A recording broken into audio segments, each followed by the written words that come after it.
Canada and Ontario are based on two key principles. One, excellence in public education, and secondly, equity, meaning that every child has the right to an excellent public education.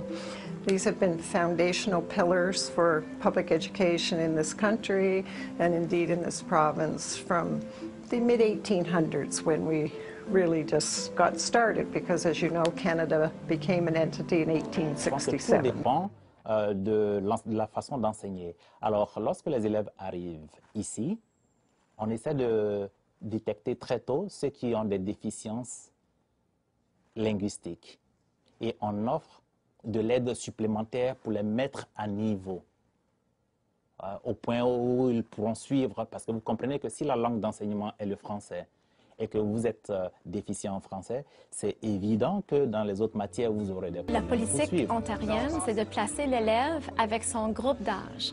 Alors, malgré le fait que l'élève a 14 ans, peut-être que son niveau de scolarité détermine qu'il fonctionne au niveau de la 4e année, nous avons quand même tendance à le placer en 9e année avec d'autres élèves de 14 ans.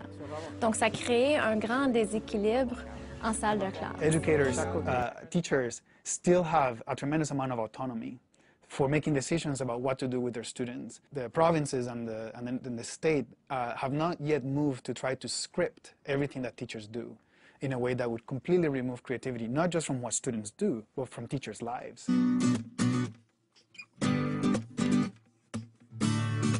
J'ai choisi le mot support parce que les enseignants vont te supporter, ils vont toujours t'aider. Les enseignants éprouvent toujours la patience afin de t'aider à persévérer et de t'aider à comprendre la tâche. Et j'ai choisi le mot mentor parce que vraiment les enseignants, c'est des gens qui veulent le succès des élèves. Et ils sont toujours prêts à nous aider à persévérer.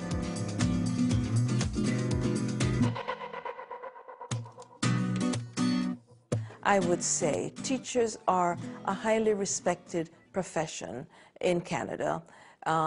Teachers are very qualified. They all have to have their university degrees now.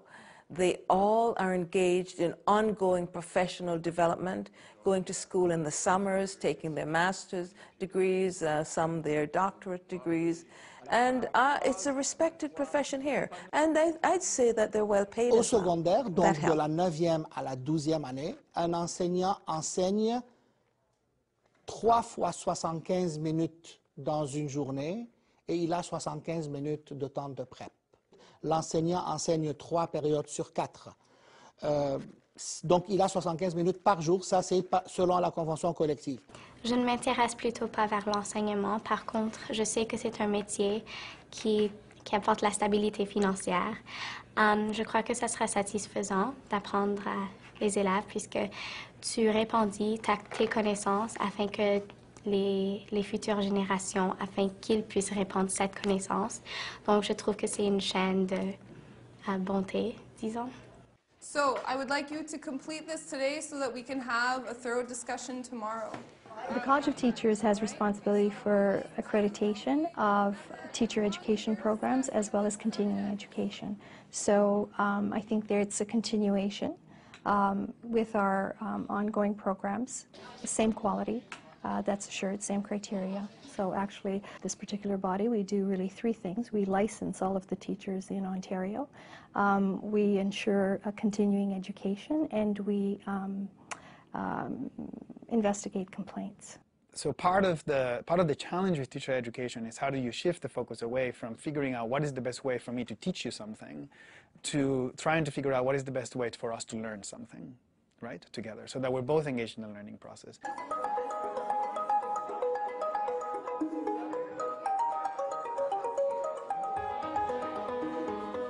Les approches pédagogiques, maintenant que les experts veulent nous encourager d'utiliser, ils préconisent beaucoup l'utilisation d'apprentissage par projet. Ça, c'est quelque chose que moi, je n'ai jamais fait en tant qu'étudiante. Je tente présentement d'incorporer cette stratégie-là dans ma salle de classe et les élèves apprécient beaucoup. Mais il faut choisir les activités qui vont chercher les élèves, qui leur sont pratiques, qui rend ça utile, à place de que l'élève se pose toujours la question « Pourquoi je fais ça? Parce que si on enseigne sans un but de leur apprendre quelque chose, l'élève... What we do here is we have the EQAO assessments, and it's very much a summative assessment of where students are in terms of their learning, and it happens at grade 3, grade 6, grade 9, and then there's also a literacy test in grade 10 that's part of a graduation requirement. So no matter where a child lives in this province, they, and indeed most of all their parents, have a chance to know how did they perform on reading assignments in relation to what we expect them to do. And that's what this agency that I am responsible for does. We create those assessments, we bring those assessments to a central place, we score them, and we provide the results back to the parents. It really does allow us an opportunity to see how the system is performing, and then focus some of our efforts and our resources around some of the gaps. And I would say it's one of the main reasons why we've been able to focus some of our resources and teacher capacity efforts around some of the challenges that we see with our boys, because when we look at some of the trend data coming out of these assessments, we see some gaps in learning, and it allows us to say, okay, what else can we do to better support these boys and to really raise the collective capacity around that particular issue.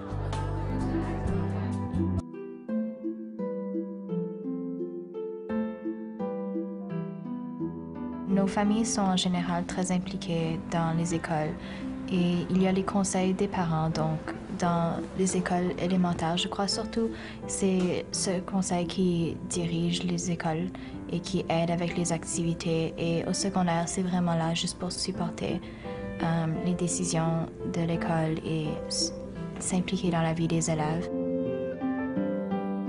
Each school has a parent council, and the parent council in Canada acts as an advisor to the principal, not a decision-making group, an advisory role. But the good principals are able to make sure that the parents' needs are met. We believe in parental participation, and the research shows that the more involved parents are, the more successful children are, the better the schools. We also have, as one of our goals in Ontario, the fact that we must inspire confidence in the publicly funded education system.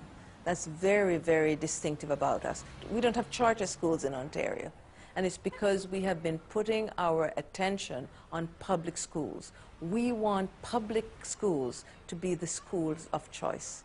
Parents should not have to pay to send their kids to private schools. The public schools should be the great schools because it's the equalizer. It educates all children for the future of society.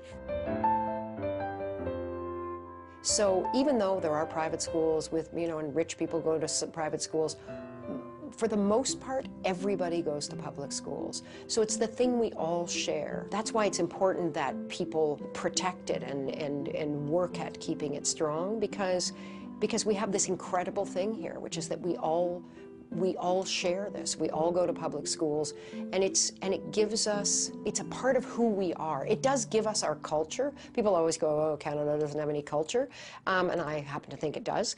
And I think part of our culture is that. Part of our culture is formed in the fact that we all go to public schools. I really think that the work that we do really is about social justice, which begins by gaining an understanding for the plight of disadvantaged students. As we continually ask ourselves, who tends to be marginalized, who tends to be privileged, how can we take action in our classroom and in our system to interrupt those cycles of oppression? So for me, and the work that we do at the Toronto District School Board, we're working hard to close the achievement gaps. That needs to be an urgent priority in every classroom of every school.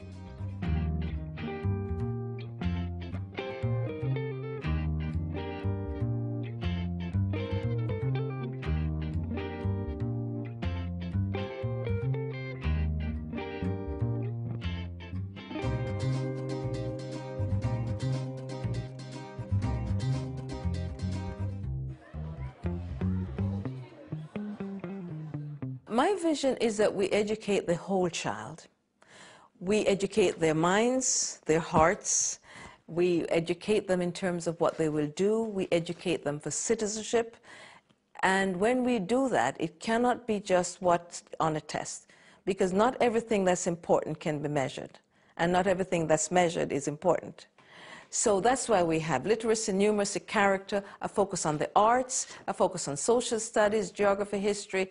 It's the whole curriculum, the whole child. Mind you, there is testing in literacy and numeracy, because that's what parents want. They want to know that their children can read and write. But teaching life skills, for example, how to be creative, how to be adaptable, those are what we call 21st century skills. And those are very important in the curriculum. Teaching them how to learn. Those kinds of qualities are not just something you can measure on a test. So Canada, Ontario, has been able to forge a very good balance between heart and head and between those subjects like literacy and numeracy and the arts and physical education. I believe that technology is no longer an option. It's an essential tool for learning. We've gone from chalkboards to smartboards, and it's so important that we continue to evolve and to adapt to what is happening in the outside world. And it's not technology for technology's sake. It's technology to fuel new forms of teaching and learning. La technologie en salle de classe, c'est un mouvement qui est surtout promu par rapport au directeur d'école. Je crois que lorsqu'on a un directeur qui est motivé puis qui veut que la technologie soit présente en salle de classe pour motiver les jeunes, les élèves sont toujours sur leur BlackBerry, sur MSN, sur YouTube, sur Facebook. Ils sont stimulés au point de vue que, surstimulés si vous voulez, au point de vue de la technologie. Donc, une manière d'aller les chercher, c'est peut-être d'introduire ces notions-là en salle de classe. Mais la réalité est telle qu'il y a encore beaucoup d'enseignants, il y a encore beaucoup de directeurs, il y a beaucoup de conseils scolaires qui sont encore dans la manière ancienne de faire les choses. Ça fait 20 ans qu'on fait cela, ça marche, alors pourquoi changer ça? Chez Charbonnet, nous sommes très chanceux parce que nous avons la technologie qui nous entoure. Donc, cette technologie nous permet de compléter nos devoirs avec plus d'efficacité. Ça économise du temps, disons, parce que tu as accès à l'Internet. Et l'accès à l'Internet, vraiment, ça te permet d'avoir accès à tout ce que tu nécessites afin de compléter tes études.